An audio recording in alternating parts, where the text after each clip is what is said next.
Ce qui est étonnant, c'est ce contraste saisissant entre ce ruisseau redevenu calme et ces voitures que les flots, hier, ont accrochées dans les arbres ou traînées sur plusieurs centaines de mètres. L'explication est liée à la conjonction de plusieurs facteurs. D'abord, ce quartier de Grabel se trouve en zone inondable, c'est ce que disent les habitants.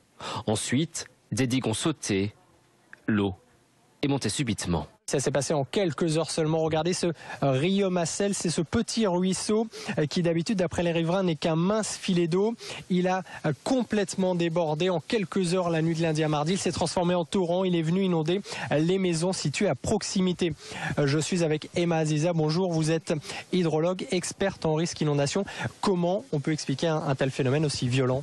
Alors ce phénomène est ce qu'on appelle une crue éclair, c'est-à-dire une crue avec une montée extrêmement rapide. On a atteint plus de 260 mm d'eau, c'est-à-dire effectivement l'équivalent de plusieurs mois de pluie en l'espace de 3 heures, localisés dans une zone. Autre facteur, les sols saturés d'eau. En temps normal, un simple orage peut provoquer des inondations. Alors, imaginez quand l'épisode est extrême, comme cette semaine. Là, les sols vont réagir très rapidement, les crues vont réagir très rapidement et c'est vrai qu'il y a un fort risque à proximité des cours d'eau, mais pas seulement par ruissellement, il y a également un risque sur l'ensemble de la zone. La fin de semaine devrait être encore très compliquée dans la région, avant une accalmie dès lundi.